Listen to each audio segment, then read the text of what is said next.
Kan saat zamannya Pak Presiden Soeharto.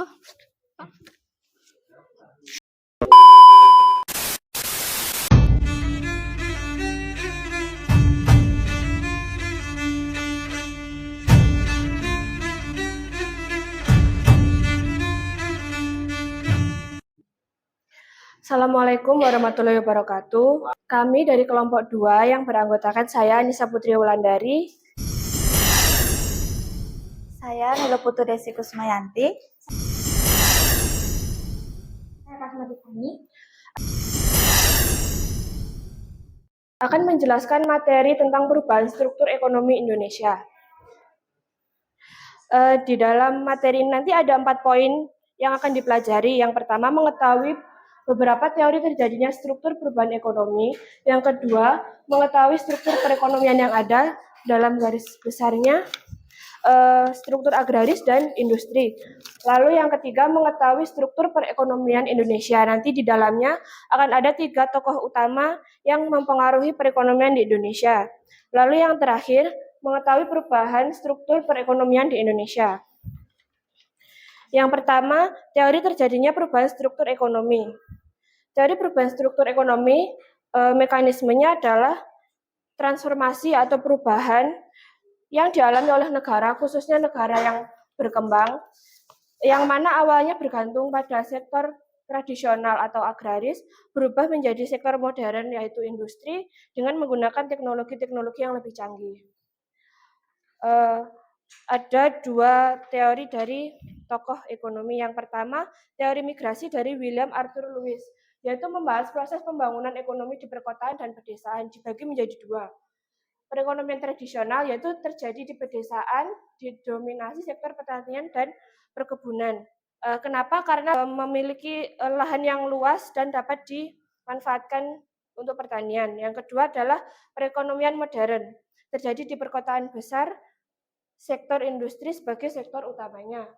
Lalu teori transformasi struktural dari Hollis Burnley sendiri, yaitu teori pattern of development, fokus pada perubahan ekonomi di negara berkembang yang mengalami transformasi tradisional ke sektor industri dengan mesin utama sebagai pertumbuhan ekonomi.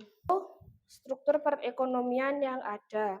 Pada dasarnya, struktur ekonomi adalah penjabaran dari banyak sistem ekonomi yang ada. Hal ini bertujuan untuk meningkatkan terwujudnya kesejahteraan masyarakat suatu negara melalui pembangunan ekonomi dan pertumbuhan pendapatan nasional. Maka akan membawa pertumbuhan besar dalam struktur ekonomi.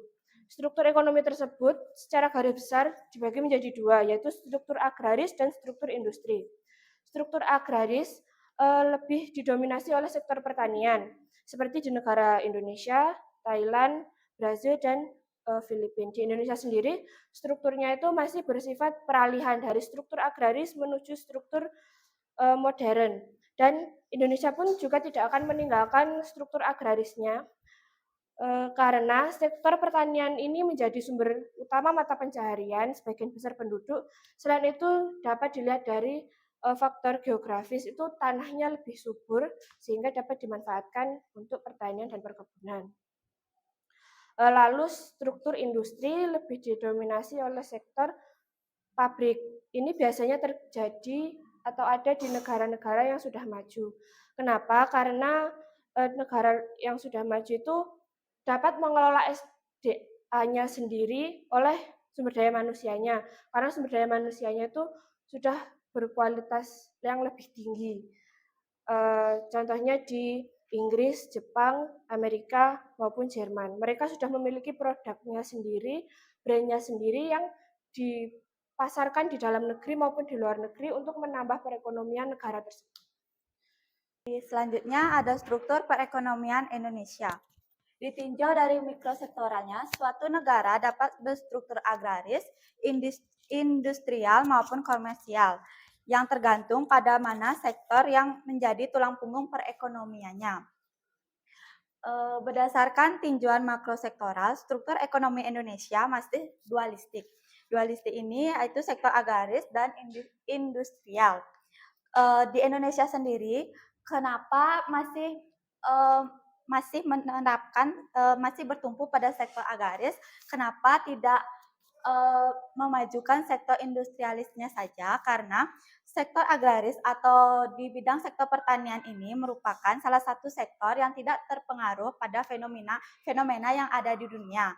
Seperti contohnya beberapa tahun yang lalu sudah yang kita ketahui bahwa Indonesia dan seluruh dunia ini terdampak pada pandemi COVID-19. Nah, pada pandemi COVID-19 ini banyak sektor-sektor yang berpengaruh akan kelangsungannya. Akan tetapi sektor agraris ini sendiri tidak terpengaruh pada fenomena itu. Nah, alasan juga kenapa sektor agraris masih ada di Indonesia, karena Indonesia sendiri ditargetkan menjadi negara swasembada pangan. Swasembada pangan sendiri adalah negara yang memegang kedaulatan penuh terhadap ketahanan pangan. Maka dari itu pemerintah melakukan suatu program yang bernama Food Estate atau lumbung pangan, yang dimana kebijakan pemerintah ini memiliki konsep pengembangan pangan yang secara terintegrasi. Program ini sendiri digagas oleh Bapak Joko Widodo dan termasuk ke dalam program strategis nasional tahun 2020 sampai 2024. Adapun beberapa provinsi yang ada di Indonesia yang sudah menjadi tempat untuk dilangsungkannya program ini adalah Sumatera Utara, Kalimantan Tengah, Sumatera Selatan, Nusa Tenggara Timur atau NTT, dan ada Papua. Kemudian ada dari segi penyerapan tenaga kerjanya.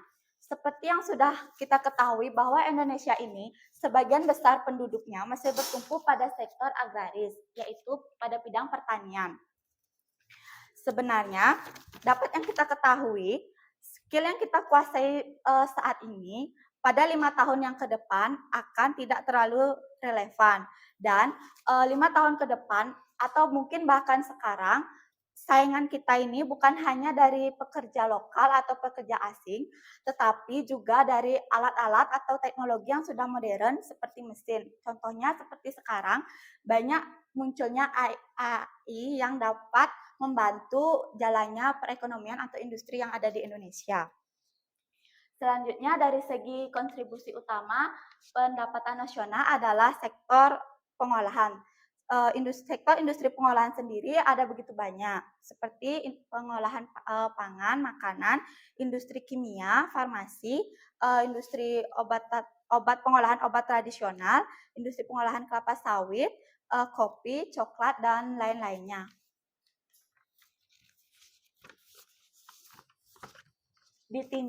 Kemudian ada ditinjau dari keuangan atau spesial.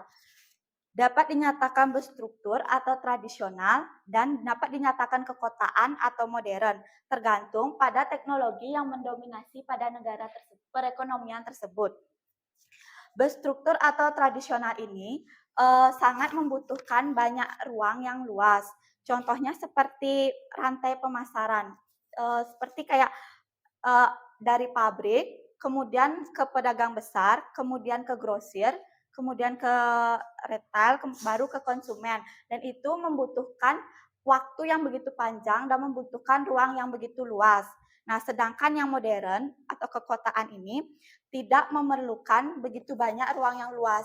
Seperti sekarang bisa dari produsen langsung ke konsumen. Seperti kayak ada Shopee, Tokopedia, atau e-commerce lainnya yang langsung bisa menjual produknya dan langsung bisa tersampaikan kepada konsumen.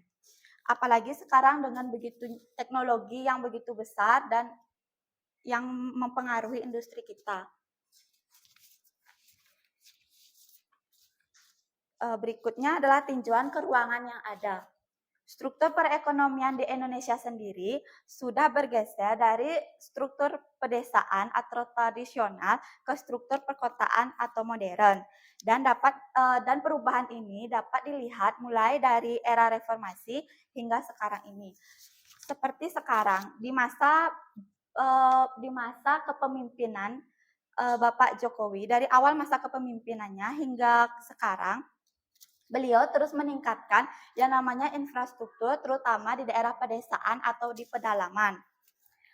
Infrastruktur yang beliau tingkatkan itu seperti infrastruktur pembuatan jalan, seperti jalan tol. Kenapa jalan tol? Karena itu akan memberikan efek yang berkelanjutan ke depannya, seperti pembangunan infrastruktur di daerah pedalaman Papua.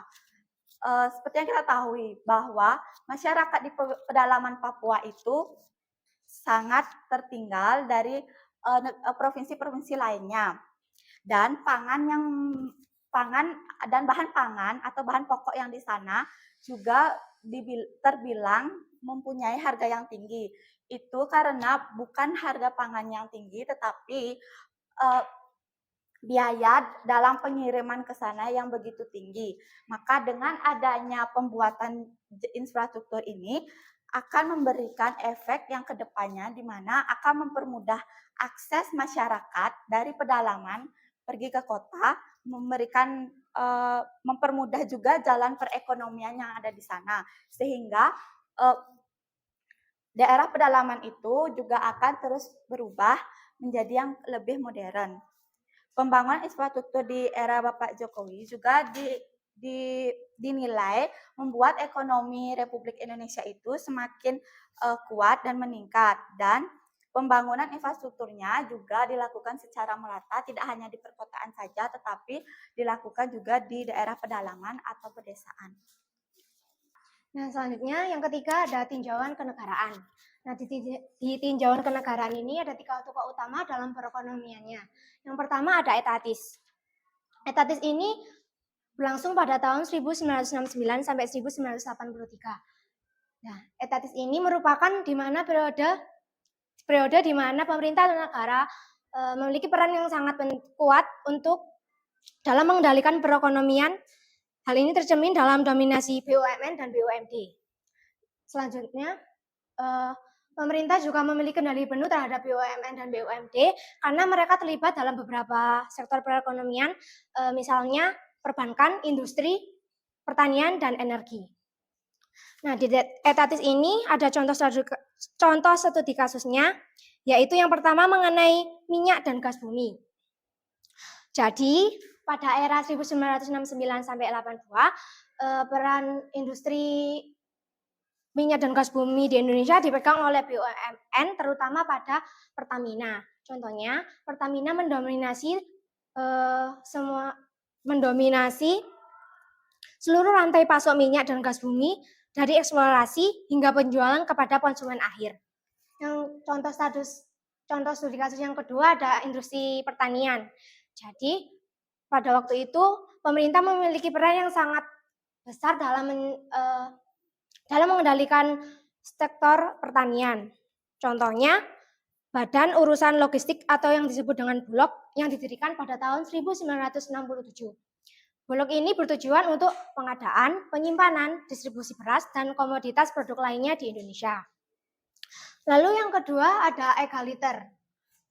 Era egaliter ini berlangsung pada tahun 1983, di mana pemerintah Indonesia mengadopsi GBHN yang menekankan peningkatan peran sektor swasta dalam perekonomian.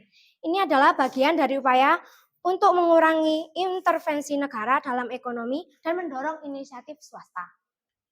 Contoh studi kasus pada egaliter ini yaitu mengenai deregulasi perekonomian Indonesia pada tahun 1983 sampai 1997. Jadi pada era tahun 1980-an, pemerintah Indonesia berada di bawah kepemimpinan Presiden Soeharto yang mulai mengadopsi kebijakan liberalisasi ekonomi yang dijelaskan pada GBHN 1983 sampai 1997. Faktor utama yang mempengaruhi perubahan ini adalah upaya untuk meningkatkan pertumbuhan ekonomi dan menarik investasi asing. Lalu salah satu contoh perubahan ini adalah pertumbuhan industri manufaktur di Indonesia. Banyak perusahaan swasta, termasuk perusahaan asing yang berinteraksi dalam sektor ini. Hal ini menciptakan lapangan pekerjaan, lalu meningkatkan produksi dalam negeri dan memungkinkan Indonesia untuk bersaing dalam pasar global. Lalu yang ketiga ada Borjuis yang berlangsung pada 1998 sampai era sekarang. UKM lebih berperan penting dalam perekonomian nasional setelah era reformasi. Jadi, setelah terjadinya reformasi tahun 1998, terjadi banyak perubahan signifikan dalam politik dan perekonomian Indonesia. Reformasi membawa lebih banyak transparansi, liberalisasi ekonomi. Hal ini berdampak positif pada perkembangan UMKM yang menjadi semakin penting dalam perekonomian nasional. Pada era ini, 97% roda perekonomian digunakan oleh UMKM. Contoh pertumbuhan UMKM pada beberapa sektor di Indonesia, yang pertama yaitu industri kuliner. Jadi, di industri kuliner ini banyak pengusaha muda yang membuka restoran, warung makan, atau jasa catering. Contohnya banyak kedai kopi lokal atau warung makan tradisional yang berkembang pesat dan menjadi populer di kalangan masyarakat. Dan hal ini dapat menciptakan lapangan pekerjaan dan mendorong konsumsi produk lokal. Yang kedua ada teknologi dan e-commerce. Jadi pada era digital saat ini telah memungkinkan para pengusaha mikro dan kecil untuk menjalankan bisnis mereka secara online. Contohnya kayak pengusaha pedagang pasar di tradisional itu banyak yang beralih ke platform e-commerce untuk memasarkan produk mereka dan mencapai pasar yang lebih luas dan meningkatkan penjualan mereka. Next. Yang keempat ada tinjauan birokrasi pengambilan keputusan. Jadi, mode pengambilan keputusan dapat dibagi menjadi dua, yaitu struktur sentralis dan desentralis, yang bergantung pada sejauh mana keputusan pemerintah pusat, daerah, atau bahkan masyarakat. Jadi, di birokrasi ini ada dua struktur, yaitu yang pertama ada sentralis dan desentralis. Untuk struktur yang sentralis, itu pengambilan keputusan lebih banyak ditetapkan oleh pemerintah pusat atau kalangan atas. Nah, struktur sentralis ini berada pada zamannya Presiden Soekarno dan Soeharto. Dalam hal ini, pemerintah pusat memiliki kontrol yang kuat atas berbagai aspek pembangunan dan kebijakan ekonomi. Lalu yang kedua ada desentralis. Ini pemerintah daerah atau kalangan bawah bersama dengan masyarakat memiliki peran yang lebih kuat dalam pengambilan keputusan. Nah, pada era desentralis ini berada pada zamannya Pak B.J. Habibie. Pada era ini, B.J. Habibie melihat bahwa setiap daerah itu mempunyai potensi yang berbeda-beda, punya SDM yang berbeda-beda, punya sumber daya alam yang berbeda, dan punya ciri khas yang berbeda. Dan di desentralis ini itu munculnya namanya yang namanya otonomi daerah. Jadi kayak di masa itu kayak lebih terbuka gitu saat kita ingin mengajukan pendapat daripada pada saat struktur sentralis. Lalu dulu daerah-daerah Papua, daerah-daerah Aceh, mereka tidak bisa membuat keputusan saat zamannya Pak Presiden Soeharto. Pak zamannya Presiden Soeharto dan Soekarno. Karena harus persetujuan dari presiden dulu. Namun setelah adanya Pak B.J. Habibie, baru ada yang namanya otonomi daerah.